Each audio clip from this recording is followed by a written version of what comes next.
केतु के रहस्य को भी जान लीजिए। बहुत सारी चीजें जिनको देखकर आप केतु की दशा देख के आप डर जाते हैं, अपने अंदर का वो डर निकाल लीजिए वीडियो देख करके।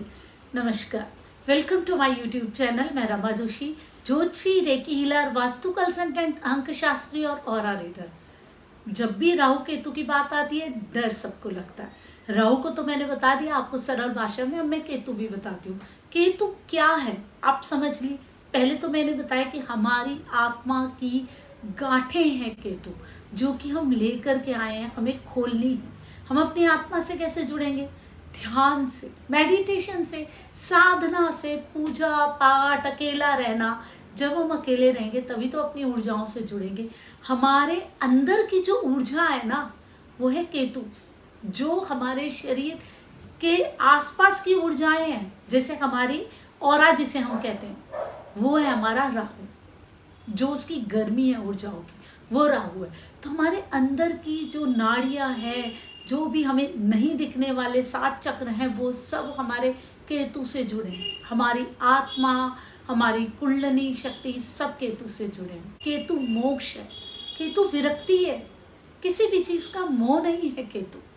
केतु किसी भी चीज का सबसे छोटा बीज है, सबसे छोटा कण है। वायरस, बैक्टीरिया दोनों ही केतु हैं। जो पूरी दुनिया में इतनी आफत आ गई ना, वो किसकी वजह से आई?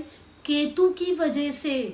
केतु वो सबसे छोटा कण है जिसको हम इग्नोर कर देते हैं। सबसे छोटा सेल, हर चीज के अंदर का सबसे छोटा कण, हमारे अंदर की विरक्ति, हमारे अंदर की वो ऊर्जा जो हमें हर एक से अलग करती है। मोक्ष, मोक्ष दिलाता है केतु। केतु जुड़ा हुआ है गणेश जी से। गणेश जी जो पार्वती माता और शिव जी के अपनी संतान नहीं है, जो कि माता के उपटन से बने थे। लेकिन कितना प्रेम है पार्वती माता और शिव जी को गणेश जी से। अपनी ही संतान लगते हैं वो, कहीं आपको नहीं लगेगा कि वो उनकी अपनी संतान नहीं है। और उनका शीश किसका है? हाथी का, जानवर का। वो लोग जो कि हमारी संतान नहीं है, कोई भी हो सकते हैं, अनाथ बच्चे भी हो सकते हैं, गोद लिए हुए बच्चे भी हो सकते हैं, या जिनको हम नहीं जानते वो बच्चे भी, जो आश्रित हैं, वो सारे बच्चे केतु के साथ आ जाते हैं, केतु के साथ जुड़ जाते हैं। और वो जानवर जो कि घूम रहे हैं सड़कों में इधर उधर, या किसी के घर में, वो भी केतु से जुड़े हैं। तभी तो कहते हैं केतु के लिए आप कुत्ते को दूध पिलाओ, काले कुत्ते को दूध पिलाओ। क्यों कहते हैं? क्योंकि उन जानवरों का भरण पोषण भी हमने ही तो करना है। केतु उन ऊर्जाओं से जुड़ा है जिनका कोई नहीं है। ये वो ऊर्जाएं हैं। ये जब हम ठीक कर लेते हैं ना, जब हम उन अनाथ बच्चों को जो ये इधर उधर घूम रहे हैं, हमारे नहीं, कोई हमारे घर में मेहमान आते हैं, बच्चे अपने आप में ही ईश्वर का रूप है।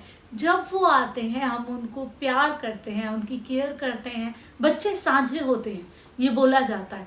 जब हम उनके बारे में सोचते हैं, एक अलग ही हमारे अंदर फील होती है। बच्चा है ना, अपना पराया नहीं सोचते, तब हमारा केतु सुधर जाता है। वो विरक्ति जब हमारे अंदर आ जाती है, वो मेरा बच्चा, मेरा बच्चा, ये सारी चीज़ें हमें, हमारे केतु को अच्छा नहीं करने देती। तभी तो हम जानवर को रोटी खिलाएं, अपने घर में कुत्तों को पालें। तो वो जो प्यार है वो कहीं ना कहीं अपनी संतान की तरह ही आप कुत्ते को भी देने लग जाते हैं और बहुत प्यार करने लग जाते हैं।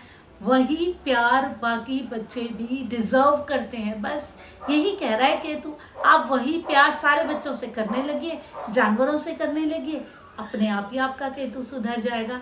मुश्किल नहीं है इन ग्रहों को समझना, सिर्फ इनकी ऊर्जाओं को सकारात्मक रूप में ढालना जरूरी है। जब हम इनको जानते नहीं, क्योंकि दिखती नहीं है ना ये ऊर्जाएं, ये बहुत छोटे कण, तभी हम इनसे डरते हैं। हमें अपने अंदर डर नहीं लाना है, बल्कि इनकी एनर्जीज को कैसे चैनलाइज करें वो देखना है। केतु आपका कुंडली में कहाँ बैठा है, किस ग्रह के साथ बैठा है, किस ग्रह की ऊर्जा को कहीं ना कहीं अंदर की तरफ दबा रहा है। क्योंकि केतु हमारा पास्ट है, हमारा पिछला जन्म है। हम अपने साथ जो भी चीज़ें लेकर के आए हैं, अपने संस्कार, अपनी ज्ञान, अपनी बातें, अपना पूर्व जन्म, हमारे सबकॉन्शियस माइंड में जो भी, हमारे अवचेतन मन में जो भी, सब कुछ केतु है। जो चीज़ें हम अपने अंदर ले करके आए हैं ना, वो सब केतु है। क्योंकि जो भी हम ज्ञान ले लेते हैं वो ख़त्म नहीं होता, वो तो हमारी आत्मा में रहता है और फिर वो केतु के साथ जुड़ जाता है। वही केतु है, क्योंकि हमारी सारी ऊर्जाएं केतु हैं। मैंने बोला हमारी ये जो नाड़ियां हैं अंदर की, जो दिखती नहीं, 7 चक्र, हमारी आत्मा, हमारी कुंडलिनी शक्ति सब केतु से जुड़ी है। तो केतु तो कितना इंपॉर्टेंट है हमारी लाइफ में, हमारी उन ऊर्जाओं से जुड़ा हुआ है, हमारे सबकॉन्शियस माइंड्स, हम कहाँ से आए हैं और हमें कहाँ जाना है, सब केतु बताएगा। आपकी कुंडली में वो कहाँ पे बैठा है, किस ग्रह के साथ बैठा है, किस किस की दृष्टि पड़ रही है, वो सारी चीज़ें इंपॉर्टेंट है ये देखने के लिए कि आप क्या लेकर के आए हैं और आपको क्या लेकर के आगे जाना है। आपको मोक्ष मिलेगा या नहीं मिलेगा भी और जन्म लेने, वो सारी चीज़ें आपको केतु बताएगा।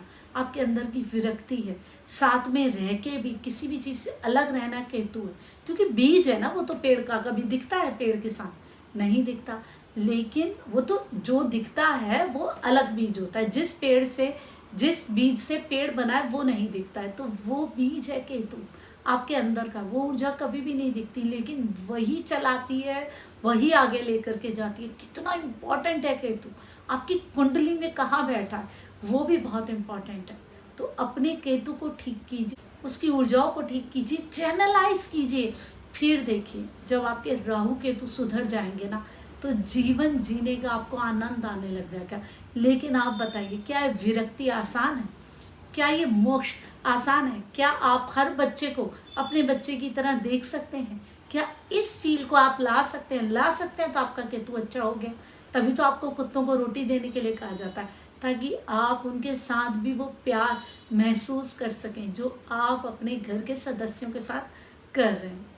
बहुत सारी चीज़ों के साथ मैं आती रहूँगी आपके लिए, बहुत सारी नई नई बातें बहुत ही आसान भाषा में समझाने के लिए, ताकि जो मुझे आया है वो मैं आपको बताऊँ। ये मेरा आप लोगों से, मेरी YouTube फैमिली से वादा है कि जो मैं सीखती जाऊँगी ना, जितना ज्ञान मैं लेती जाऊँगी उतना मैं आपको देती जाऊँगी। जो मुझे नहीं आता वो तो मैं आपको नहीं सिखाती, लेकिन जितना मैं सीखती जाऊँगी, मेरी जितनी ग्रोथ होती जाएगी आपकी भी होती जाएगी। बहुत सारी चीज़ों के साथ मैं आती रहूँगी। चैनल को सब्सक्राइब ज़रूर करें, वीडियो लाइक करें। बताइए आपकी कुंडली में आपका केतु कहाँ पे बैठा है, किस ग्रह के साथ बैठा है, किस तरीके की फीलिंग्स आप फील करते हैं जब आपकी इस ग्रह की दशा आती है। बहुत सारी चीज़ों के साथ मिलते रहेंगे। ज्योतिष का सम्मान कीजिए, ज्योतिषियों का सम्मान कीजिए। मैं रमा जोशी, हर हर महादेव।